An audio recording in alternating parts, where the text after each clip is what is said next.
on the Field of 68 Media Network. And guys, I have some breaking news here at 10:15 a.m. on the Friday morning. Did you hear what happened, T.O.? No. Vanda, did you hear what happened? Well, no. I might have. Somebody tweeted it at 11:59 p.m. last night. Last night. Jeff They were a whole minute early. News. The first one to report that this is March. It's here. It's here, fellas. It is here. We've waited for so long for it to get here. We have 5 more weeks of the college basketball season left, and these are the best 5 weeks that you're going to find all year long in any sport. And I'm not going to lie, boys. I am fired up. I am really, really fired up for this. T.O., hey, did Jeff do 11:59 just to beat Rothstein? Is that the only reason he did it? Can we please start the month with a little bit of peace and not all out conflict? Yes, that's why he did it. We all know that's why he did it. It's ridiculous, but let's just start the greatest month of the year. Do we have to have, holy smokes, can we just, we can't have nice things. Y'all know the coaching carousel is going to rev up, and it's going to be chaotic, and Goodman's going to be going at it with agents, and it's going to be nutso. This is the most beautiful month of the entire year. I am so happy that it's here. This is the month where Fairleigh Dickinson and St. Peter's become a talking point at your dinner table. This is a month where you're going to be debating Zach Edey for how many straight nights. This is the month that we live for. There's nothing like it. The unpredictable becomes reality. The bid stealers come out of nowhere. If you've had a crappy season, wake up.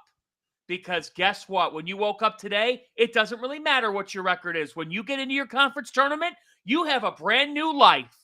Try to savor it. Try to make the most of it. Remember Oregon State a few years ago? And they ended up in the Elite Eight. Did anyone see that coming? Absolutely not.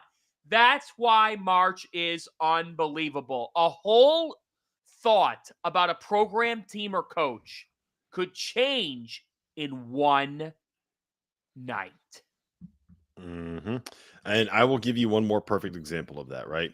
St. Peter's, if you would have told them on February 20th, right, 2 weeks before their season ended, when they were sitting there in 2022 at 12-11 overall, 10-6 in the MAC, and having just lost 3 out of 4, that they were going to find a way to be able to not only finish at 14-6 in the Metro Atlantic Athletic Conference to finish 3 games out of first place as a 2 seed in that tournament, that they were going to reel off 3 straight wins. And I believe that was in Albany, right? In the Times Union Center up there. I might be making that up. Either way. And then get into the NCAA tournament and Atlantic City and beat number 2 seed Kentucky and Oscar Tshiebwe, the National Player of the Year, and beat Murray State and beat Purdue, who had Zach Edey and Trevion Williams and Jaden Ivey, a top 5 pick on that roster, and get all the way to within 1 game of making the Final Four.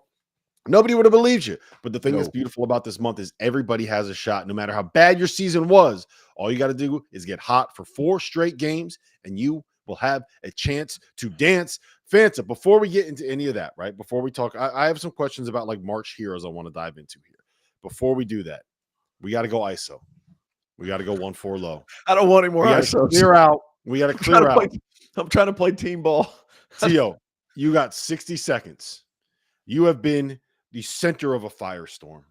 You were you were what spurred a Scott Van Pelt One Big Thing segment on SportsCenter last week. It was you. It was all you. It wasn't Brad Bonnell going on his rant or Jeff Capel going on. It was you. We're giving you all the credit in the world. This was you, T.O.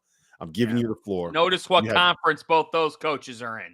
What conference? Hey, what conference did T.O. play in? From now on, say Steve Forbes and Brad. Shout out to Steve Forbes, too. Get Steve Forbes in there. The reason being is because if we're going to argue and bitch and moan about strength of schedule, don't come at me with a 345 or whatever it is that Pitt has. Dude, let's Let's Hold calm on. it down. I'll let you say what you got to say. The single funniest thing about everything that's happening in Hilarious. this conversation about the net and the ACC and the Big 12 is that Jeff Capel, who scheduled like a Big 12 team and who beat Right. all of those bad teams like a Big 12 team, still has a horrible net. Like, Jeff, let Forbes, let TO, let SVP, let them fight your battles for you. You got to sit this one out, my guy. Leave it to the bald guys, the follically challenged. Not one of those guys you just mentioned has hair. That's important. It's not really important. But hey, I'm tired of fighting. I'm limping into March, boys. I'm fighting.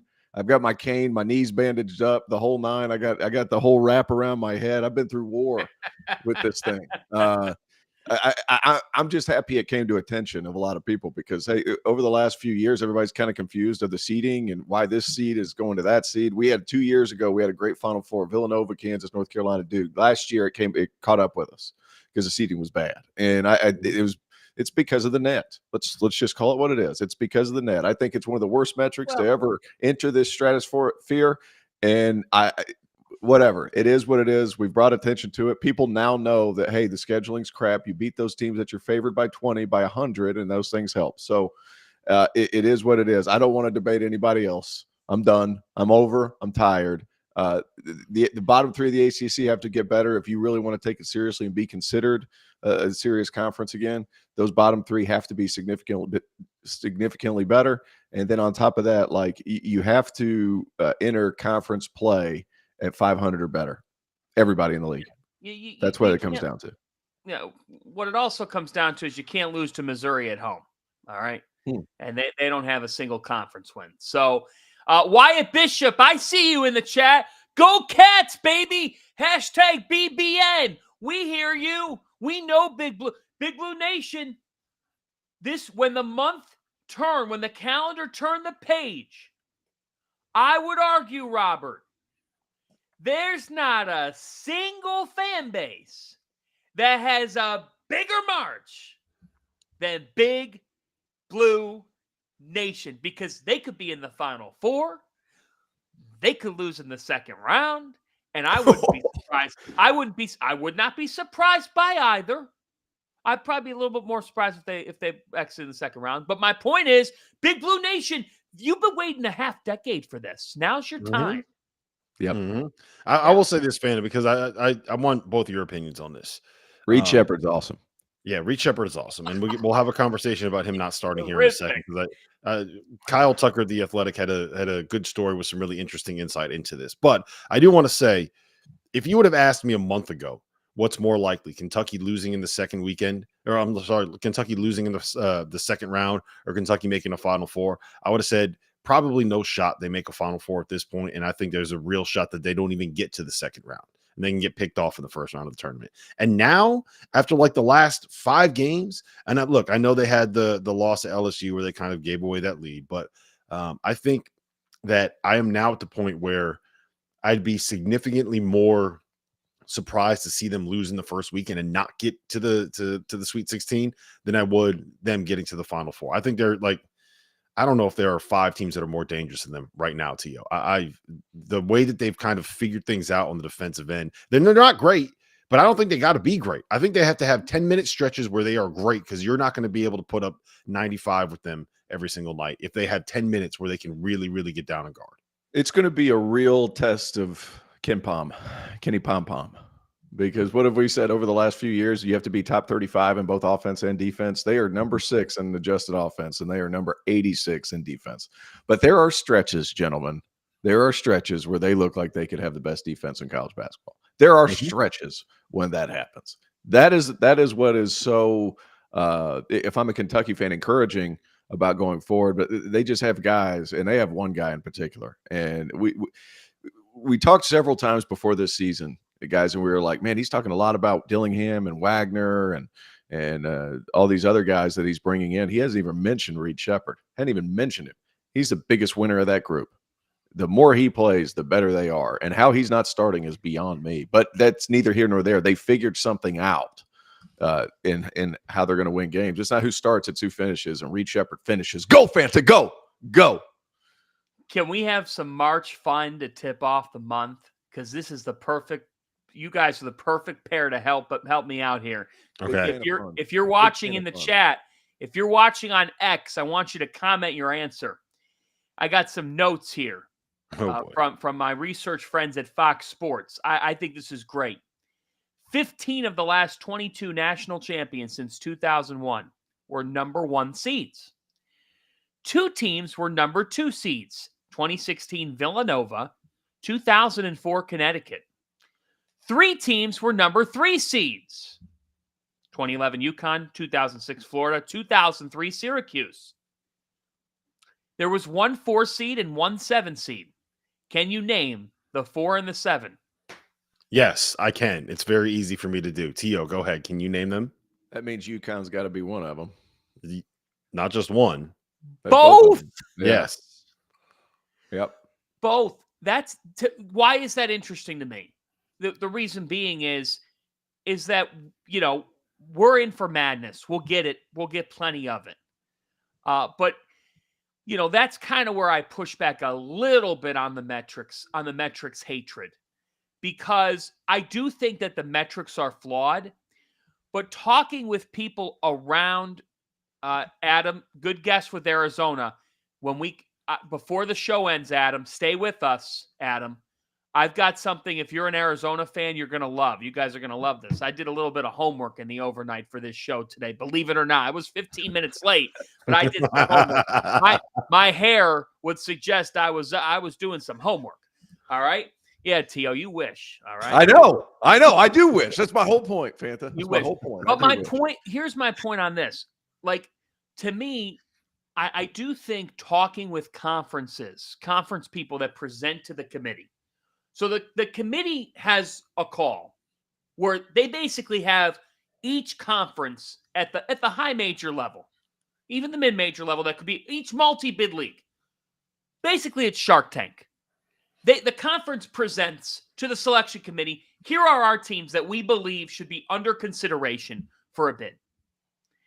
And the selection committee gives them an idea of what they think of those teams. They don't tell them definitively if they're in or out, but they give them an idea of what they should feel good about and what they should feel murky about.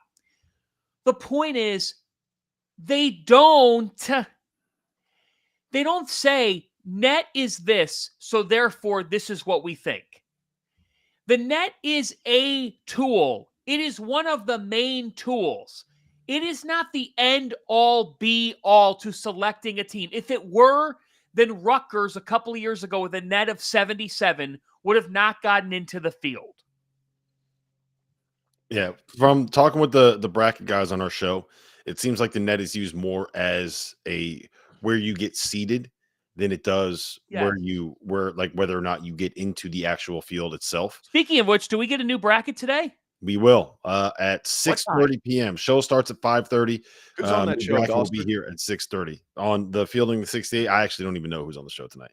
We got a new host. We will have a new host on the show. A young man by the name of Faxton Childress. It is not Randolph Childress's adopted son. It may be his cousin. He is not follically challenged like Randolph Childress. So he has incredible head of hair. Yeah, he has an incredible head of hair. I've seen the video. But yeah, we got a new guy who is Tio's guy, who Tio has been trying to get me to have host a show for probably 2 years now. And a lot of pressure faxing. A lot of pressure faxing. Tio is basically you are the second coming of John Fanta. Wow, that's high level praise. I did say that.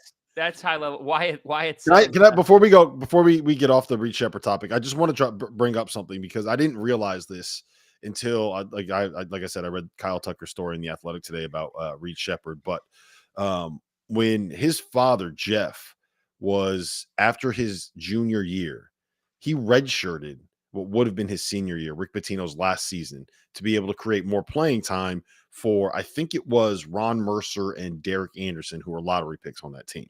He redshirted what should have been his senior year, came back as a redshirt senior, as one of the leaders on the 1998 national title team under Tuppy Smith. That is the guy that has instilled all of the basketball values in Reed Sheppard. So my guess is that Reed probably just does not give a damn whether or not he's in the starting lineup. And if Reed doesn't give a damn whether or not he's in the starting lineup, if he just wants to play, and look, he's been playing. Yeah, he's been playing 36 minutes, and you have a couple other guys where they really want to start. It means something to them. It might hurt relationships if they don't start. That's my guess. That is what John Calipari is doing. And I'm not exactly breaking news here, but I do think it is interesting to kind of see, like, I didn't know that. I didn't know that Jeff Sheppard redshirted what would have been his senior year and then came back as a redshirt senior. To be able to create more playing time for people. That to me, like, and I'll tell you what, man, the more I watch Reed, never done that. Yeah. The more I watch Reed, like, I don't know. I posed this question to you guys the other day on the show. Are there 15 players in college basketball better than Reed Sheppard? No. Am I overreacting? He's an All-American. Might be third team, but he's an All-American. And it's not just the microwave scoring ability that he had at Mississippi State. Mm-hmm. You know, it's the feel for the game. He has an elite level. He's a point guard, man. Like he's a point guard. Mm-hmm. He's not a combo. He's not an off guard. He's a point guard. He's going to be paid a ton of money. Yes. A ton of money, and not at Kentucky. Sorry, Kentucky fans. Now, having heard that about his dad, maybe he comes back. It would not be fiscally responsible for him to come back. Yeah, son of Seal says, "I hope Reed stays, but I have my doubts." Yeah, it would be tough. If you're in the top 10 of any draft, you need to take your ass on. Like, go. The one thing that I will say is that Reed Sheppard at Kentucky is probably the only player at the only school, like the only situation where you have a real chance to be able to make more money coming back in NIL than you would going pro as a top 10 pick. Like if they need to make like $8 million next year in NIL, I don't think that that's the craziest thing in the world that you get a Kentucky boy who is the son of two Kentucky legends to come back to Kentucky after putting on the kind of season that he had right here. Might as well be a racehorse. Yeah, I know, right? He might as well be a racehorse. He might make 2 commas with 2 digits in front next year if he decided to come back to school. I'm only like half exaggerating. Could you imagine being 19 years old, walking around campus with $20 million in your pocket? You couldn't tell me shit. You couldn't tell me shit anyway.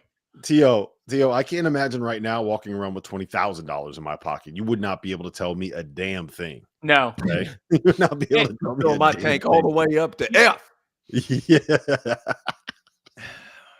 Yeah, it's true. That's how you know he's a country boy. Yeah, we got money today, baby. We're all the way up. Full tank of gas. Yeah, that was the first thing I was thinking about. All right, here's a question. Hunter Tyson. That's like Hunter Tyson is from Monroe, North Carolina. Go ahead. Can I ask you two a question? I just we're for the fans today. Okay. And so this is I just think I want to hear Rob first. Besides Kentucky, and I think we might know the answer. But this March, remember in 2020, this question stems from 2020. Remember we were like, oh my God, so bad for Dayton, so bad for Seton Hall. You know, like they had these great teams. San Diego State, yeah. San Diego State. Now, almost like San Diego State got their redemption. Oh, we have a Friar fan here. Mm-hmm. Rob, this particular March, the fan base that you hope can savor it. You know, this March means the most for which fan base? Look, to me, and this is kind of this might be a cop-out question, but to me, it's Purdue, right? Like this is Zach Edey already has said that he's not coming back next year, right? You have you've been saying this since day one, fan, a generational talent at the 5. You have a coach that has put together some unbelievable basketball teams the last 6-7 years, that has been there for 15 years, that is probably a national title or a Final Four away from getting recognized as like one of the best to ever do it in the Big Ten, right? And I think, and look, those Purdue fans, they're into it. They love their program. They love their school. They are passionate. They're a little bit crazy. They're smart as hell, probably too smart for their own good. And I want it for them. I want to see them be able to have a chance to celebrate Matt Painter instead of having to throw out these obvious facts. Like, look at what he's done in the regular season when no one gives a damn about the regular season if you choke in March. So that's, if I had to root for one fan base to be able to get a reward, I think Purdue fans, not just the fans, like I want it for Zach Edey too. I want it for Paint. Paint is an awesome dude who's always been great with us. Zach is one of like the most, I don't know if there's a guy in college basketball that is like a human being that is easier to root for than Zach Edey. So come on, man, let's get it done. That's what I want. Do it for DJ Bird. You know what I mean? Do it for Robbie Hummel. My man went through 17 Robbie knee got enough. surgeries just to Robbie's be got able to make enough. sure to put Purdue on the map. Do it for DJ Bird. You got to remember these other guys now, guys. You got to remember these other guys. You know who it's not a a guy who march has a statue in front of Mackey. Yeah, right. Yeah, exactly. Don't do anything. Hey, you know what I wanted to do, and we couldn't pull it off, but I wanted to go get like a little Robbie Hummel figurine and put that in front of Mackey, and then take a picture of it and say we found the Robbie Hummel statue, right? Like Yeah, a should little have made one out of bite paper your toy. mache. Oh, that's good. That's rich. Paper mache Hummel. You know what I mean? Oh, that would have been great. That's rich. You know who I think it's a big march for? Because I'm looking at specific years, like you just said it with Purdue. Program has not been to the second weekend in 11 years. Coach has not been to the second weekend in 13 years.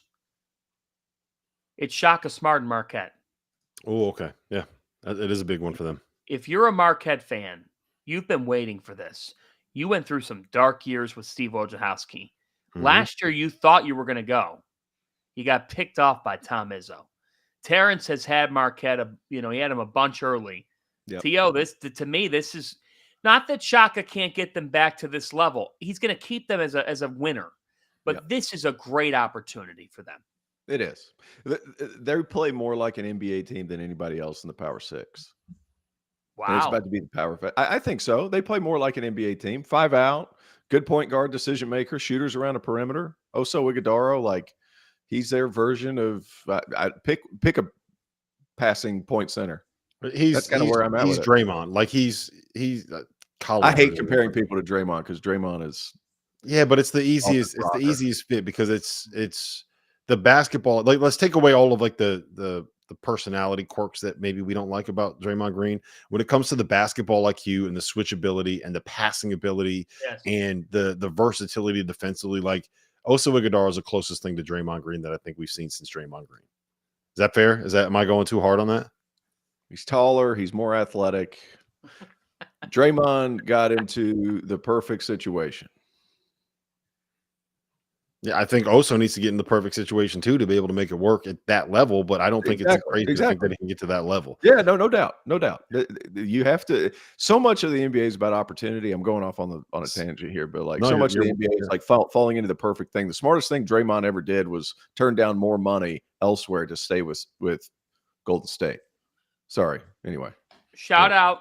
I'm Skyline. I agree with you. Rob and Terrence, I think, would agree. They said seeing Arizona making it to Phoenix would be magical for our fan base. I agree with that.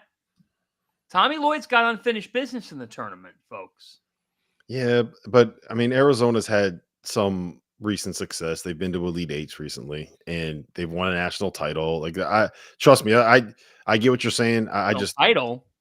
They won a national title in a quarter century. No, I'm saying they've won one. Right, they've won one where most people that are Arizona fans are going to have that memory of what it was. I remember Arizona winning a national title. You've won 5. Showing your age, Rob. You've won 5, Rob. Who won last year? Yeah, exactly.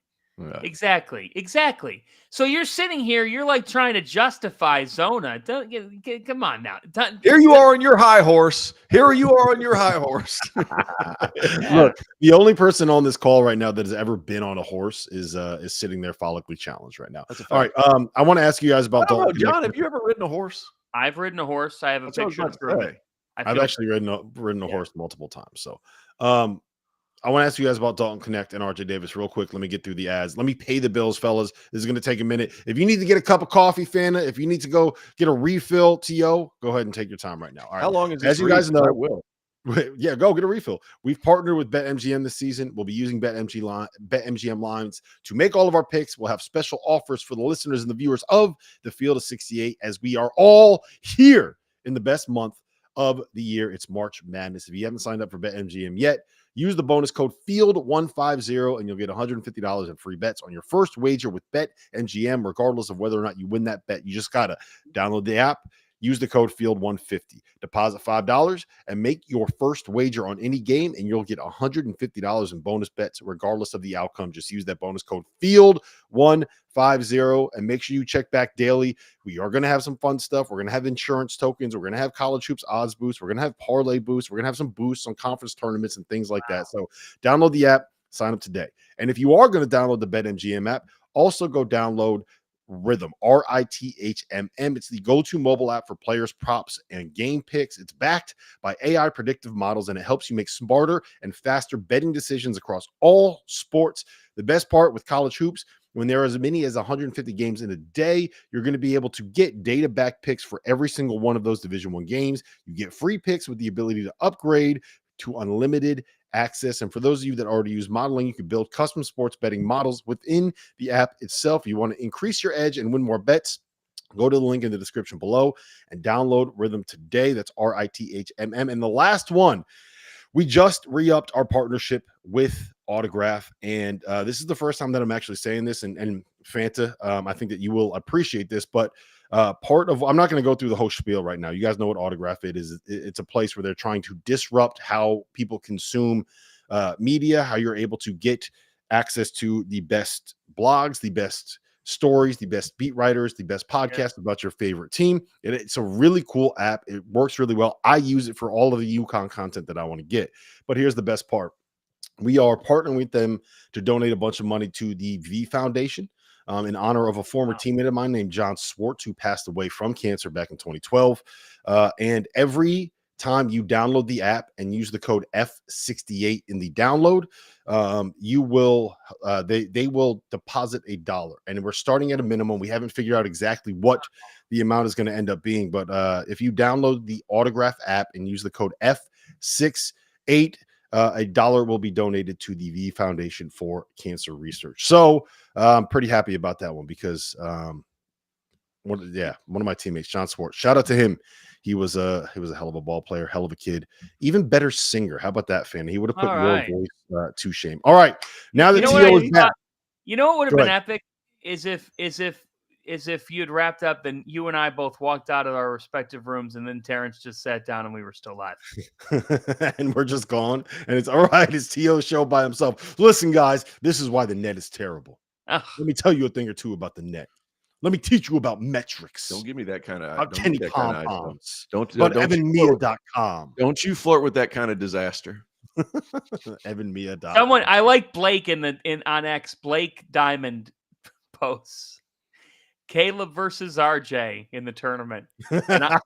And give me that. And I'm going in the dirt, is what he said. Hey, I told you guys this the other day. I think that the most entertaining and intriguing and drama-filled Final Four that we could possibly get would be UConn and Purdue on one side and then Arizona and North Carolina on the other side. And I think it would be a beautiful disaster. All right, real quick. We're going to have 3 Mountain West teams in the Final Four.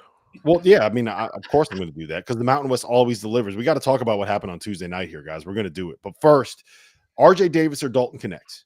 You got to have one of those two dudes on your team in a game where nobody else is playing well, right? And they have to carry you in the last 15 minutes to a victory. Who is it? Is it Dalton Knecht? Is it RJ Davis? Or is it somebody else, T.O.? Who you got? Dude, Dalton Knecht. And that's nothing against RJ Davis. He's awesome. Dalton Knecht, what he did against Auburn was laughably great. Laughably great. Yep. And he doesn't have to play all that much defense. I was talking to somebody about this the other day. Like, he went to Tennessee to play defense, and then he got to Tennessee, and they're like, hey, man, we need you to get 40. Don't worry about defense. We'll have 4 other guys that can play defense. That's what really happened. What he was doing, the shot making, the different ways he was scoring, like, it's unbelievable. Like, he has kind of this weird, like, I don't know what it is. Like, the form of his actual jump shot is fine. It just looks a bit mechanical. Like, I can't figure out why I think it looks funny. I think it might be his load point, but like it's I think it's the release point. Like, because he shoots it from like up here. It feels like a very old school. When you watch Larry Bird and he gets it behind his head and kind of flicks it, it feels like one of those kind of shots. It reminds me of a kid who was like 5'8" and then grew a foot. Well, you know what Dalton Knecht is. Yeah, so like that's what happened. It was a kid of 5'8" and then grew a foot. Dude, he just so like long and athletic. I love RJ. Don't get me wrong. I do think that the game flows so openly with RJ in North Carolina sometimes whenever they're playing it with a little bit quicker pace, that he can find gaps because he's so uber quick and such a good shot maker. Dalton Knecht's doing this at a snail's pace of play. That's right. And he's still finding ways to score over Auburn. Who has defenders? Who has defenders? I was talking to a couple of people who were at the game. And John and I have votes for this certain award, the Naismith. And I was talking, he has a vote too. I was like, he's pretty good. He goes, I think he has a real shot at winning National Player of the Year. I understand Zach Edey. Dalton Knecht is that good. He is that special. And to do that in the SEC every single night, I mean, he's the best. He's the most talented player in college basketball is what they said. He's the best scorer in college basketball. I don't think I disagree with the most talent. I don't think I disagree with that. I mean, he had a 6-game stretch this year, right? From January the 10th to January the 30th, where he didn't score any less than 25 points in a game. In the SEC. This is the Southeastern Conference. This isn't Tyler Thomas in the CAA, who's had a great year at Hofstra. But this is the SEC. Dang, CAA just catching strays. Yeah. No. That's Tyler Thomas. That's New Haven, Connecticut legend, Tyler Thomas. That's Amity High School own Tyler Thomas. Put some respect on the man's name. He's from the Nutmeg State, Fanta. I'm sorry, Fanta. I'm sorry. Yeah, exactly. New Haven, Connecticut, home of Tyler Thomas and mediocre pizza.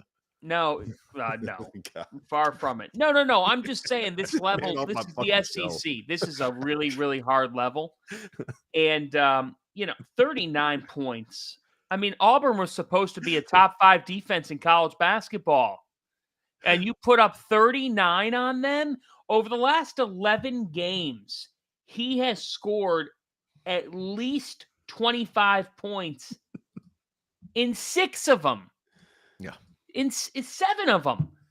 This kid's unbelievable. I don't disagree with you. I think National Player of the Year is getting closer than it's ever been. Yeah. And it's because of a Northern Colorado transfer. That's crazy. It's wild. It was a non-qualifier.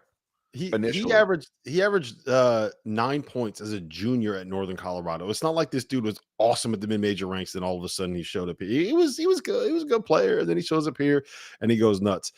T.O., I really need a T-shirt. He's almost modern day Scottie Pippen. What? Scottie Pippen elaborate on that as a manager at Central Arkansas or something like that. And then he grew from like 5'10" to 6'8" or 6'7", whatever he's listed at now. And then as he matured and got older, his body caught up, his game caught up. And then he was top 12 pick in the draft back in whatever year. He's modern dated it, meaning he started at JUCO because he was small. He grew late. And then as he was in JUCO, he grew a little bit more. And they didn't really get much love in North Carolina, but he got better. And then he got a little bit bigger. He got a little bit stronger. And then he's modern dated. That's probably a reach, but you get my point. He grew late. He's very talented anyway. And then it's all just kind of meshed in perfectly with his current situation. Yep. Does he have the best chance to Kemba this thing? Does he have the best chance to kind of put somebody on their back and average 24 a game? Because to me, if you're gonna do the whole, I think him and RJ both could. Yeah, it's those two. Yeah, I think so. No, you know what? I think Caleb Love can. He can. He has. He already has. Yeah. He can because he already has. Mm-hmm. He can because he already has. I think Cam Jones can. I think Cam Jones, if Kolek's healthy, I think Cam Jones is an elite shot maker. He can do it as well. There's who else? There's a bunch of guys in that class. Mark Sears could go off for Alabama and get them to an Elite 8, and I wouldn't be surprised. So the only difference for me is I think that with Dalton, with RJ, I feel like a lot of what he does kind of comes out of what North Carolina wants to do, right? I don't want to say it's a product of the system because there's a lot of it where he just kind of goes, but it's they have that initial push. It's not the same as what North Carolina used to. It's not there. It's Hubert's team. Like Hubert's coached a hell of a year. By the way, I was hard as hell on Hubert last year. Hubert's coached his nuts off. Like he's been a terrific. He's got them guarding like nothing else, man. It's really impressive. I think he's right there for National Coach of the Year if they win the ACC with Lamont Paris and probably TJ Otzelberger and Danny. There's a lot of people in that mix this year. I think RJ does a little bit more than the offense. I think Cam, I mean, again, like Cam and Tyler, they kind of do what they do, and it's within the structure of what they want to run. For me, with Tennessee, go back and watch like the last 12 minutes against Auburn. They're not fucking running anything. They're either putting Dalton Knecht, giving him the ball and letting him pick out who he wants to come to the ball screen for him, or they're running him off of a pin down. That's literally their entire offense. Just let's find a way to get him the ball and let him go. And that's all they do. And down the stretch of games, that's all they do. And that's why I think they have a chance to win, because it takes Rick Barnes out of the equation. Yes. You don't have to worry about all this other stuff. It's just like, all right, we got this dude that can right now, today, in this moment, if you put him in an NBA game, go out there and get you 15 or 20, right? He's 23 years old. He's 6'6". He could dunk on you and he could hit a 30-foot step back over you. And they just give him the ball and they say, cook. Yeah. Kevin Durant offense. Yes. They just let him cook. That's why I think that he's the one that's most likely to do it, because he could just, it's just him out there doing what he does. Real bad man. We're going to talk about the Mountain West in here in 1 second, but I want you guys to both answer this question because we were texting about it on Tuesday night, and because he showed up on Sunday afternoon wearing a white suit, and because him and Fanta are now best friends, they go to steak dinners together, they go to all of the private clubs in Manhattan together. Rick Pitino, St. John. They have Fanta and Pitino go to clubs together? What clubs? Yeah, Fanta? They do. They have George, go together. St. John's is 17-12 right now. They have Georgetown and DePaul in their last two games. In all likelihood, they're going to end up as the 6th seed and get DePaul in the first round of the Big East tournament. That means if they win 3 straight, they can get to 20 wins. And if you have Rick Pitino at 20 wins, they're probably getting in the tournament, right? T.O., is St. John's coming? Have they arrived? Are they here? The Johnnies? Hell, I don't know. Are they, John? Are they going to the tournament? Well, so Big East stats. All right, Big East stat for you. Now, I know that Terrence's immediate argument, I already know what it's going to be. It's going to be, well, this version of the league's different. I don't disagree with you. There has only ever been one team in the history of the Big East that has earned 20 wins and has missed the NCAA tournament. Isn't that crazy? That's crazy. That's John great. That's a great staff. John Beeline in West Virginia missed the tournament. Wow. I never would have. You could have given me a million guesses. Yeah. So John Paquette special. Shout out John Paquette. Love John Paquette. We will see John Paquette. You know, that's the Big East tournament is what it is because of people like John, because it's really like it's fun to cover the event. You get good. If you're a media member, you get treated very well. There's not a conference tournament like it, guys. There's nothing like it. Hey, since we're talking about it real quick, since we're talking about what makes the Big East tournament special, a quick rest in peace to my guy Ronnie, the Manhattan fan. Anyone that has ever covered a game at the Big East tournament or in New York City or at the Garden at any point has ever done anything with the MAC knows exactly who Ronnie is, know exactly who I'm talking about. My guy Jaden Daly put together a very nice remembrance of him. But I did not realize that Ronnie had passed away. That is sad. I always enjoyed, like, that's what you expected when you walked into the Garden media room, right? You would walk in there, you would set up, you would see like the hot dogs that they had set up for you, would get the terrible coffee that they have set up there for you, and you'd walk in and Ronnie would come up and would start talking about Manhattan. Have you seen what Manhattan did this week? And that sucks. R.I.P. Ronnie. Prayers to R.I.P. Ronnie Weintraub. Your family's in our prayers. Rest in peace, Ronnie. You were the best of us. We're thinking of you. We're praying for your family, and I know he'll be watching March Madness from upstairs. I know that much. St. John's. I think that they're going to have to win the Big East quarterfinal because, to me, six straight wins. But if 4 of them are against DePaul and Georgetown, 3 of them are against DePaul and Georgetown. No, 4. 4 of them are against DePaul and Georgetown. What's it really mean? To me, St. John's is going to have to win that quarterfinal, whether it's against Marquette or Creighton. Now, this is really weird, but Utah had a blowout win last night, and Utah, they're a weird metrics team. They're up to 50 now. St. John's has that win on a neutral floor. The other thing is Villanova. Villanova in the net is 32, which is hard to believe.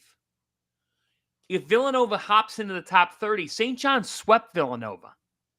That would add another Q1 win. I'm saying it's resume propping / resume busting season. But to me, if they play like they've been playing, they're going to get to the Big East semis, which is something that they have not done since 2000. Think about that. It's basically, it's on their home court. It's at MSG. And they haven't even been able to back their way into the semifinals in a quarter century. What have they found lately?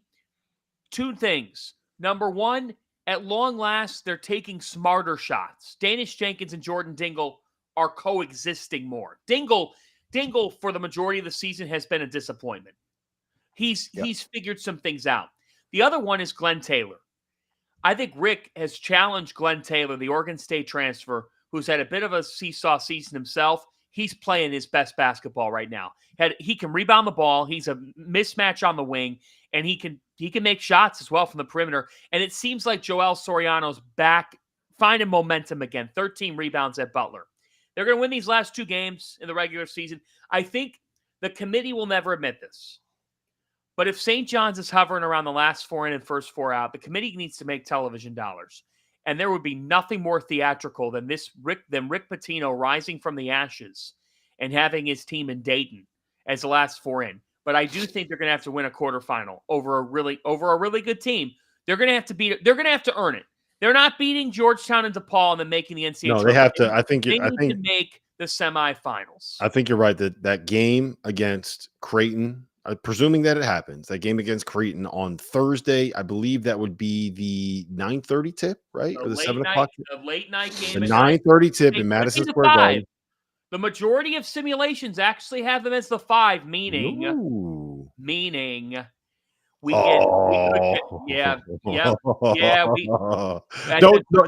say it. I don't want you to jinx it. Don't say it. I want you to say it because I don't know what the hell you're talking about. We could get the ever rare 2:30 Thursday marquee timing. UConn fans still in the building after their 1 game. St. John's and Seton Hall contest. Mm-hmm.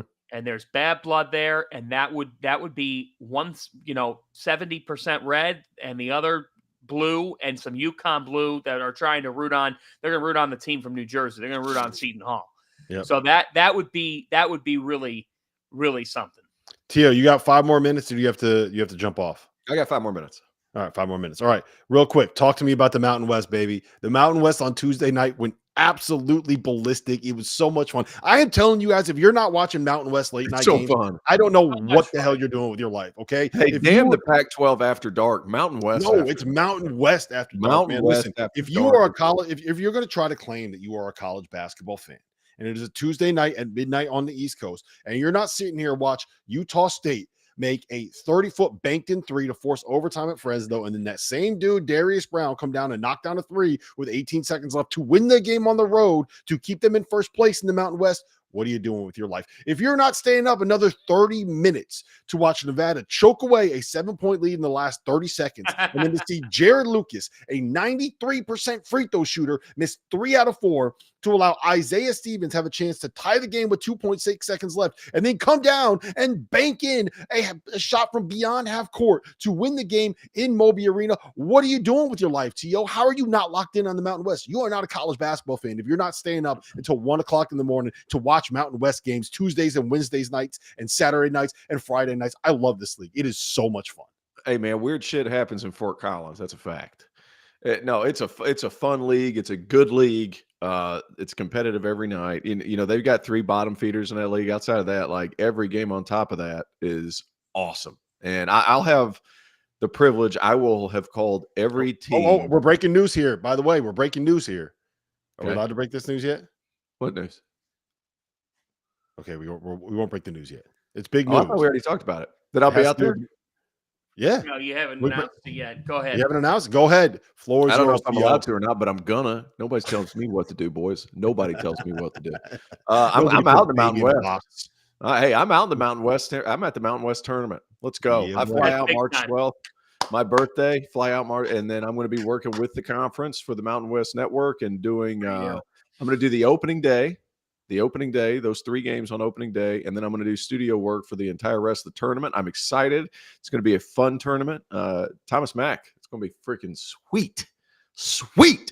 Mountain West. It's going to be awesome. I'm excited. I've had the opportunity to call everyone except for in that top 7, except for San Diego State. And I'm on my way out there next week. I got Boise State at San Diego State at the Viejas. Excited about that contest. That might be for the championship. Yep. That might be for the regular season title because Boise State and Utah State are tied. And I don't think Huge. Huge. we're not It'll be huge. Yeah, we are just the inkling of diving into that spectrum. We're not doing it, but it's funny. Not going to do. Tio, I did not know you were on that game, and I'm so on that fired up game. now, man. You're Trent doing what game? Trent What Rush game and do you I are have? on that game. You've got what game? Boise and Boise State at San Diego State. At oh, the Viejas. unbelievable! You know And what my favorite? It my might be for the entire thing. It's going to be for the regular season championship. for all the marbles. You know what my absolute favorite thing in college basketball is right now? That some dude from a little town in the middle of nowhere in Tennessee that now lives in the Start middle playing, of nowhere baby. in South Carolina that went to Clemson of all places, right? And then spent his entire professional career in Sweden is Yes. officially a Big East guy and a Mountain West guy. Let's go, T.O. Huge Big East guy, massive Midwest, Mountain West guy. Covering Massive the Mountain West, country. huge Big East guy. You know, to me, in this league, every single week we talk about this league, and rightly so. The Mountain West has had an incredible season. And you said that they have a couple of teams at the bottom, but honestly, they've mastered how to get to 6 bids because you're able to accumulate some wins there, but then you're able to have what they've had, which is unbelievable games night in and night out. The offense in this league is so well run. The coaching in this league is so well run. The individual players in this league. And how about the drama? That Jared Lucas half-court shot is absolutely absurd for Nevada earlier this week. I woke up my house. I woke up my house because we were on. We were on after dark that night, right, Fana? It was me. It was me. It was me, Hansborough, and Randolph. It was me, Hansborough, and Randolph, and we're watching. I am watching the Utah State game on the Mountain West Network on my phone, right? And I'm watching it, and I'm sitting here like reacting to Darius Brown hitting the shots. And then I turn it off, and there's like 2 minutes left in the Nevada game. I'm like, I might as well watch the end of this. Nevada's going to win it. And then when he hit the half court shot, I was like, oh! My daughter's room is right above me. And my son, the office door was open, and my son sleeps with the door open, and he was over there. My wife got mad at me, but like it was totally worth it, man. It was totally worth it. To me, we've talked about Colorado State quite a bit. We've talked about Utah State quite a bit. We've hit on San Diego State. I want to give Boise State their flowers. Mm-hmm. I think Coach Rice has done a fantastic job again. He has, man.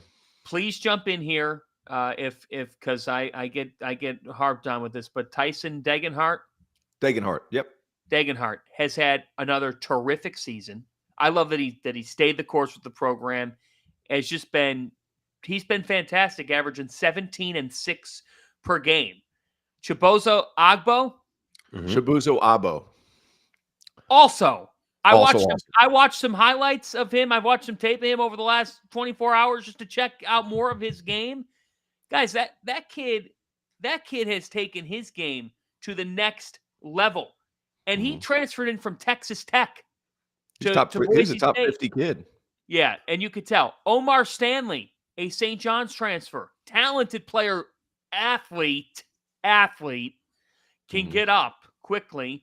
He helps their physicality as well.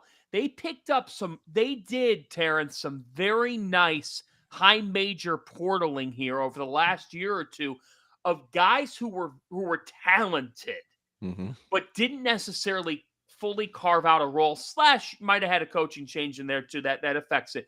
But you still got to identify. Yep. They didn't just identify guys that played for a program. They identified guys that were former highly touted recruits that have now come in here and found their role at Boise State. I think, like, we have never talked about Boise State basketball year in and year out like this. Is this the greatest consistency that Boise State's ever had under Coach Rice? Yeah, he's been great for a long time. Another thing too, in hindsight, I look back at the game I had in Idaho Falls. It was St. Mary's playing Boise State in Idaho Falls, and both coaches were kind of in the same boat. Like, both had new pieces. Both in like St. Mary's had the kid who got hurt was Jefferson. That they needed him to come on. They were kind of growing around each other, trying to learn early in the season. Everybody was like, I don't know. Boise State had Roddy Anderson, who Leon told me, he's like, he's got a lot of talent, but he still has some learning to do. Like, it's going to take some time. And damn if it didn't. Like, because now that whole team's rolling. Max Rice has found his stride. He started out slow. Now he's found his stride and his rhythm in conference play. Let's be honest, when you need it the most. It's a fun team. They're good. They can beat you in a lot of different ways. And Leon's great at setting his guys up. It's all right. It's awesome. Right. Hey, one more thing. And Fanta hit it on the head. The Mountain West didn't have a single team at 500 or below heading into conference play. So you talk about how do you set yourself up for success. Their worst team in non-conference was 7-6, and there were 3 of them at the bottom. They were all 7-6. That is huge. I don't think people understand how huge that is. To me, that's a league that in their off-season meetings had connection. Yes. Don't sell short on a league's off-season meeting. There's golf. Yeah, there's cocktails. These coaches have a good time together. But at the end of the day, you get in a meeting room and you talk about how you've got to elevate. Whoever's running those Mountain West meetings, I'm going to give that person their flowers. You got the message clear to your coaches of how you need not to game the system, because in the Mountain West, unlike another, they don't have as much a selection because they're out west. Exactly. Yeah. They didn't game the system. They took the system and said, how do we make the most of it in our league? Great job, Mountain West. Really, really great job. Hey, Gloria Navarez, she's sharp now. Yeah, she's sharp. All right, T.O., I know you got another call. Fanta, I need you for 3 more minutes. We have to do the vaulted bracket challenge. So, T.O., you can get on out of here. All right, gentlemen, it was fun. Be good. Yep. See you, man. Fanta, I discovered what happened the other day when we had our – hold on, there we go. And we had – remember how we split? We both had one, like, opposite pick, yes. Correct? The reason why I won is because Paul Stabby, the founder of Vaulted, who put together the bracket challenge scoring system, gave my pick the value of 8 points and your pick the value of 7 points. So it never even went to the tiebreaker. I don't know how it's done, but I finally got a win, man. I'm not complaining about it. I needed this one badly. I needed it. Goodness. So look, you know what? Paul and Paul will be watching this at some point. So Paul, you owe Fanta a really nice dinner. When he's in Vegas next, we're heading out. Paul's got spots. He knows the spots in Vegas. So Paul, you owe Fanta. You owe Fanta. Come on, Paul. You owe him a dinner. You're better than that, Paul. I knew something was wrong. I knew something was wrong. All right. So we got 4 more picks here, and then we got a tiebreaker. We are going to let's knock this out as quick as possible. All right, Fanta. We don't need a full breakdown, but UConn at home against Seton Hall. The line that we have is minus 12.5. What do you got? Connecticut wins this game. They pull away, and they end up winning by 15. I think Seton Hall does what they can to hang in for a while. I think that they will compete because they had a tough performance against Creighton the other night. But there's too many things that UConn does, and there's too much of a shot for one of those kill shots that Evan Maya tracks for me to not take Connecticut at home at Gamble Pavilion. Yeah, I think I'm going to go with UConn there as well. They just wear you down, and it's like a vice grip, right? All of a sudden, you feel like you're in it, and you look up, and you're down by 17 points. Like, how the hell did this happen? And they've had a week. They've had a week to prepare. Seton Hall had to go all the way out to Omaha. But Seton Hall fans, don't panic. If you beat Villanova, you're in the tournament. Seton Hall's got to win too. Beat Villanova, beat Georgetown. You're dancing. It's DePaul. Win 2 of your last 3. That's all you got to do. All right. Kansas versus Baylor. This one is going to be in Waco. It's a pick'em. Who's winning? Well, the pick'em is curious because Kansas has not been good on the road. 3-5 on the road. Yep, they haven't been great. Baylor wins this game. Baylor was in a one-possession game. Now, granted, McCullough didn't play that first game, but he probably won't play this game. I mean, it's not looking optimistic. He might play, but even if he does play, I like Baylor and Waco too much to not take them. Give me Jacoby Walter, Ray J. Dennis, and the Bears. Yeah, give me Baylor too. That's of all the picks that we have here, that's the easiest one for me to make. Tennessee, Alabama. That is going to be in Tuscaloosa. That is going to be game day down there. I know my friends over at Innisfree are going to be going nuts during that game. We had a great time at Innisfree, fan. You would have enjoyed your time if you went to Innisfree with us. I promise you. It was a good time. I think they're going to enjoy their time on Saturday too. I know that there's a lot of people who are on the Tennessee bandwagon. You know, Dalton Knecht was extremely good. Tennessee gave up 84 points to Auburn. The game took on a life of its own, but Auburn's not that great offensively. All right, they're good defensive. They're supposed to be a good defensive team. Game took on a life of its own. Guess what? Mark Sears and Aaron Estrada. Estrada was coming off a triple-double performance at home in prime time in Tuscaloosa. I like Bama. I'll go against you here. Give me Tennessee. I think we're going to see a 40-point night out of Dalton Knecht. I think that's what we're going to see. I think he's going to go for 40. I think it's going to be one of those ones where, like, you're like, wow, I don't know if Tennessee's going to be able to get back in this. And then, bam, Dalton Knecht scores like 20 in the last 8 minutes.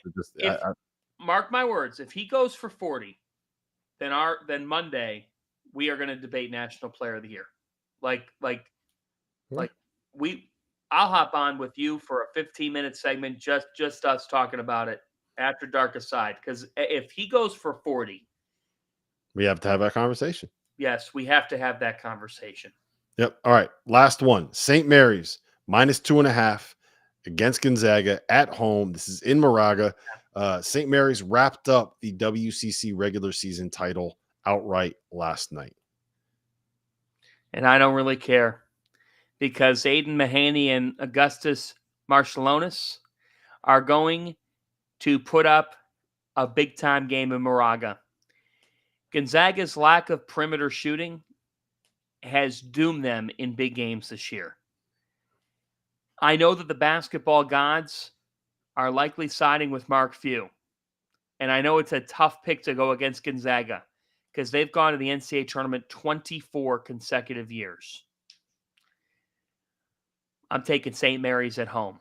Give me the Zags, baby. The Zags, if they lose this game, they're out. They probably are going to end up looking up on Selection Sunday and say, okay, we won at Rupp. I don't know if we have enough other than that. You win this game, I don't think it matters what happens in the WCC tournament. They're going to, at minimum, be in the playing game. I think you can lock in a tournament berth if they win this game. Okay, they've got 21 wins. 18 of them are against Quadrant 3 and Quadrant 4. So, you know, this is, and if they make it, which I respect if they make it, but if they just make it with beating St. Mary's and then not winning the WCC tournament, there's some name bias to that. 18 wins over Quad 3 and Quad 4. Yeah, but they're absolutely, it's Gonzaga. You mentioned it with Rick Pitino. At the end of the day, you know what it is, Fanta? I say this all the time. There is no magic formula for getting into the NCAA tournament. There are 12 people in a room making decisions to get into the NCAA tournament, but it's not going to matter because Gonzaga is going to go on the road to Moraga and they're going to win this game. I think Sean Farnham's in the building. Honestly, if St. Mary's and Gonzaga are playing and Sean Farnham is not on the call, I think I might just have to boycott the game. Yeah, he'll be on the call. He gets those big time WCC games. By the way, 22 wins for Gonzaga. Yeah, I love Farnham. I love his energy. I love how much he loves West Coast basketball.